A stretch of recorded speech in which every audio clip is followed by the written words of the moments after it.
ஓம் முருகா போற்றி, கந்தா போற்றி, கடம்பா போற்றி, கதிர்வேலா போற்றி, அறுபடை வீடு கொண்ட முருகப் பெருமானே போற்றி. என் செல்ல குழந்தையே, நாளை வைகாசி முதல் வெள்ளியில் நீ நினைப்பது எல்லாம் நிச்சயமாக நடக்கும்.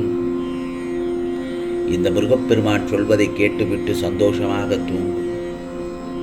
உனது கஷ்டகாலங்கள் அனைத்தும் மறைந்துவிடும் நேரம் வந்துவிட்டது. உனது சந்தோஷத்திலும் சரி, துக்கத்திலும் சரி, உன்னுடன் என்றும் இந்த முருகப்பெருமான் உன் கூடவே இருப்பேன்.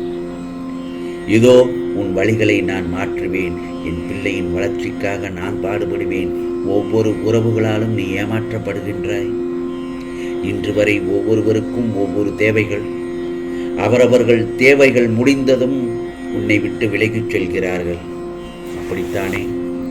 கவலைப்படாதே என் செல்லமே. உனக்கான சரியான உறவை தேர்ந்தெடுத்து உன்னிடம் நான் விரைவில் கொண்டு வந்து சேர்ப்பேன். மன உறுதி இல்லாதவனுடைய உள்ளம் குழம்பிய குட்டைக்கு ஒப்பாகும். கோபத்தில் ஒருவரை ஒரு அடி அடித்து விடுவது எளிது.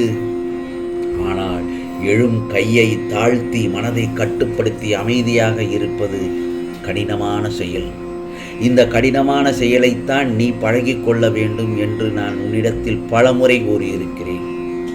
அதேபோல நிதானம் என்னும் அற்புதமான ஆயுதத்தை பயன்படுத்துபவர்கள் எதையும் சுலபமாக சாதிப்பார்கள். 1000 உண்மைகளை நீ பொய்யாக்கலாம்.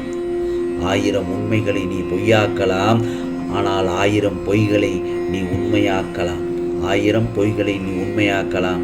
ஆனால் ஒருபோதும் உன் மனசாட்சியை உன்னால் நிச்சயம் பொய்யாக்க முடியாது. நான் சொல்வதெல்லாம் உண்மைதானே? நான் சொல்வதை புரியவில்லை என்றால் மறுபடியும் கேட்டுப்பார் என் செல்லமே. விழுந்து விடுவேன் என்ற பயத்துடன் ஓடாமல், விழுந்தாலும் எழுந்து விடுவேன் என்ற நம்பிக்கையுடன் ஓடும். வாழ்க்கையில் அப்போது தடுமாற்றமே இருக்காது. உனக்குள் இருக்கும் பயத்தையும் தயக்கத்தையும் தூக்கி எறிந்து உனக்குள் இருக்கும் திறமையை வெளிக்கொணர வேண்டும் என் செல்லமே. உன்னுடைய திறமையின் மீது ஆழமான நம்பிக்கை கொண்ட ஒருவனின் பார்வை எதிரில் உள்ளவர்களுக்கு திமிராக தோன்றும். அதைக் கண்டு தயங்க வேண்டிய அவசியமே இல்லை.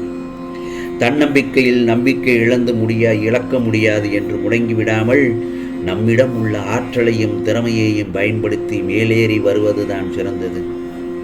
பயன்படுத்தாத திறமை அதன் ஆற்றலை இழந்துவிடும் என்பதை மறக்க வேண்டாம். அதேபோல உன்னிடத்தில் உள்ள திறமைகளையும் மறைக்க வேண்டாம். அவை பயன்பாட்டிற்காக உருவாக்கப்பட்டன என்பதையும் மறக்க வேண்டாம். சிலருக்கு பேச்சு திறமை அதிகமாக இருக்கும். அதை அவர்கள் சரியான இடத்தில் சரியான முறையில் பயன்படுத்த வேண்டும். கருத்தை வெளிப்படுத்துவதில் குரல் தொனி, உடல் மொழி, சொல்லும் விதம், நேரம் போன்றவை முக்கியமானவை. சலிப்பூட்டும் கருத்தை கூட நம்மிடம் உள்ள திறமையின் மூலம் மற்றவர்களை ஈர்க்கும்படி சொல்ல முடியும். ஆகவே நம்முடைய பேச்சு நம் ஆளுமையை வெளிக்காட்டும். சிந்திக்கும் திறன் தெளிவாக இருந்தால் அதை வெளிப்படுத்தும் திறமை குறைவாக இருந்தால் கூட வெற்றி கிடைப்பது கடினமாகத்தான் இருக்கும். ஆகவே நம் திறமையை பயன்படுத்தி முழு வீச்சில் செயல்பட வேண்டும். இல்லை என்றால் பயன்படுத்தாத திறமை அதன் ஆற்றலை இழந்துவிடும். எதிராளியை வசப்படுத்தும் அளவிற்கு நம் திறமையையும் ஆற்றலையும் வெளிப்படுத்த வேண்டும் என்றெல்லாமே.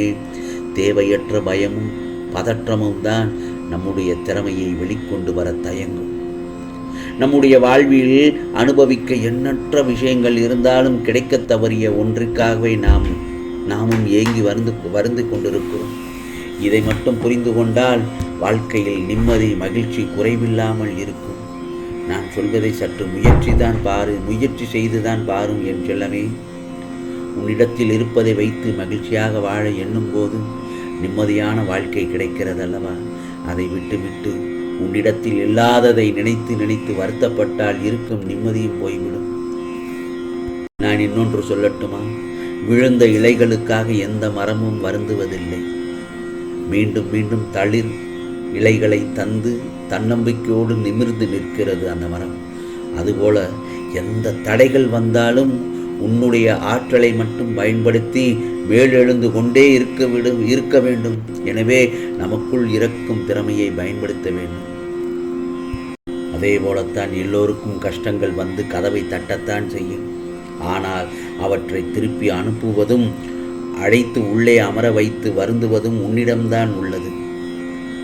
ஆகவே உனது பக்கம்தான் கடவுள் உன் பக்கம் என்றால் செல், முன்னேறி ஆண்டவன் அருளால் உனது எண்ணம் ஈடேறப் போகிறது. ஆகவே புன்னகையுடன் வரவேற்க கற்றுக்கொள் என் செல்லமே. ஆகவே வாழ்க்கையில் யாரையும் எதிர்பார்த்து வாழவும் கூடாது, யாருக்கும் பாரமாகவும் வாழக்கூடாது. நமக்கு கிடைத்தது போதும் என்ற வாழ்க்கையே சிறப்பானது. உருவத்தில் எப்படி இருந்தாலும் உள்ளத்தில் குழந்தையாக இரு.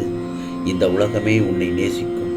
ஆம் செல்லமே, மற்றவர்களுக்கு நீயே வழிய செய்யும் 3 விஷயங்கள் என்ன தெரியுமா? அறிவுரை, உதவி, அன்பு. உலகமே உன்னை எதிர்த்தாலும் நீ செய்வது சரியென்றால் யாருக்காகவும் உன்னை மாற்றிக்கொள்ளாதே.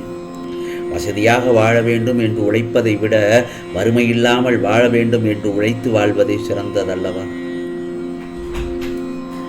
அதே போலத்தான் விதியோ சதியோ உன் வாய்ப்பை தட்டி பறிக்கலாம். ஆனால் உனது திறமையை யாராலும் தட்டி பறிக்க முடியாது.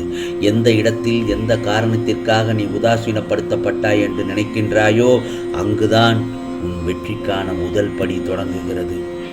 நடப்பதை மட்டும் பார், நடந்ததை கிளறாதே. உரியவரிடம் மட்டும் சொல், ஊரெல்லாம் சொல்லாதே. தேவையான விவரங்களை மட்டும் சொல், வீண் வார்த்தை வேண்டாம். தீர்வை விரும்பு, சண்டை போடாதே. மனிதர்களிடம் வார்த்தைகளை கொடுத்தால்தான் மற்றவர்களின் இதயத்தை உடைப்பது கடினமாக இல்லாமல் சுலபமாக ஆகிவிடுகின்றது. எனவே வார்த்தைகளை கையாளும் போது கவனமாக பார்த்து கையாளு. நான் சொல்வது எல்லாம் நன்மைக்கு தான் என் செல்லமே. அதிகமாக எதிலும் ஆசைப்படாதே. உனக்கு எது தேவையோ அதை மட்டும் ஆசைப்படு. எதிலும் அளவோடு இருந்தால் நீ ஆசைப்படாதது கூட நிச்சயம் உன்னை வந்தடையும். எப்போது உன் பேச்சிற்கு ஒருவர் அந்த இடத்தில் மதிப்பில்லை என்று தெரிகின்றதோ அந்த இடத்தை விட்டு விலகு. உடனே விலகிவிடு. அவர்கள் உன்னை தேடும் அளவிற்கு எதிர்பார்ப்பை விட எதிர்கொள்வதை கற்றுக்கொள். எதிர்பார்க்கும் வாழ்க்கை கிடைப்பதில்லை, எதிர்கொள்ளும் வாழ்க்கையே கிடைக்கிறது. உன் தோல்விக்கு பலர் காரணமாக இருக்கலாம், ஆனால் உன் வெற்றிக்கு உன் தோல்விகள் தான் காரணம் என்பதை மட்டும் மறந்து விடாதே. இந்த பிரபஞ்சத்தில் நல்லவர்கள் எப்போதும் கடைசியில் தான் ஜெயிப்பார்கள். அதுபோல கெட்டவர்கள் நன்றாக வாழ்ந்துவிட்டு போகட்டும். ஏன் சொல்? ஆம், நீ காணும் காட்சி உண்மைதான்.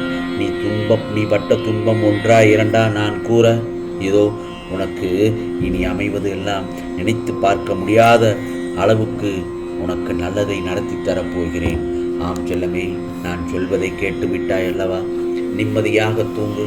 நாளை வைகாசி முதல் வெள்ளியில் நீ நினைப்பதெல்லாம் நிச்சயமாக இந்த முருகப்பெருமான் நிச்சயமாக இரட்டிப்பாக நடத்தி காட்டுவேன். ஆம், உனக்கானதெல்லாம் நல்லது நடக்கும். நல்லது மட்டுமே நடக்கும். அதுவும் நன்மையாகவே இருக்கும். ஓம் முருகா சரணம். ஓம் முருகா சரணம். ஓம் முருகா சரணம்.